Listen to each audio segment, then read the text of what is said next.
নমস্কার বন্ধুরা, আমি মিঠি কিচেনে আপনাদের স্বাগত জানাই। আজকে আমি খিচুড়ি করব আর বেগুন ভাজা। চট জলদি খিচুড়ি কীভাবে হয় সেটাই আমি করব আজকে।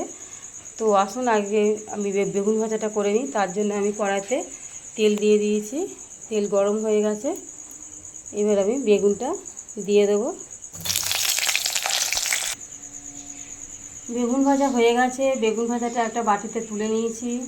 এবার কড়াতে ওই তেলে আমি টুকরো করা আলু দিয়ে দেবো, দিয়ে একটু ভেজে নেবো। নুন হলুদ দিয়ে আলুটা ভেজে নিয়েছি। আলুটা তুলব না, যেহেতু আমি একসাথে তাড়াতাড়ি চট জলদি খিচুড়ি দেখাবো। এবার আবার টুকরো করা পেঁয়াজগুলো দিয়ে দিচ্ছি।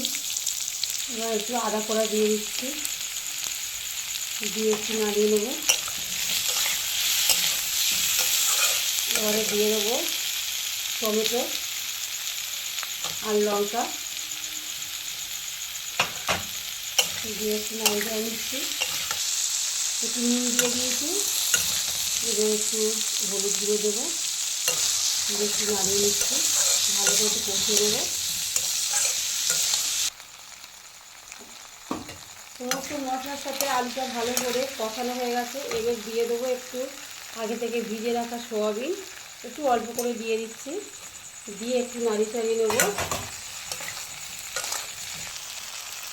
এবার দিয়ে দিচ্ছি আগে থেকে ভিজে রাখা ডাল, দিয়ে একটু নাড়িয়ে নেবো। ডালটা নাড়িয়ে চাড়িয়ে নিয়েছি। এবার দিয়ে দেবো ভিজে রাখা আগে থেকে চাল, ভালো করে ভিজিয়ে রেখেছিলাম। সব একসাথে এবার মিক্স করে নিচ্ছি। ভালোভাবে মিক্স করে দেবো। ভালোভাবে ডাল, চাল, আলু সমস্ত মশলা আমি কষিয়ে নিয়েছি নুন হলুদ দিয়ে। এবার আমি জল দিয়ে দেবো, পরিমাণ মতো জল দেবো, দিয়ে একটু সিদ্ধ হতে দেবো। তো বন্ধুরা দেখতেই পাচ্ছেন আমি জল দিয়ে দিয়েছি। এবার চাল, ডাল, আলু সব একসাথে সিদ্ধ হবে, তারপর আমি নামিয়ে নেব। তো বন্ধুরা আমার খিচুড়ি পুরো রেডি হয়ে গেছে, খুব সুন্দরভাবে সিদ্ধ হয়ে গেছে। এবার উপর থেকে একটু গরম গরম খিচুড়ির উপর একটু ঘি ছড়িয়ে দেবো, দিয়ে আমি নামিয়ে নেব।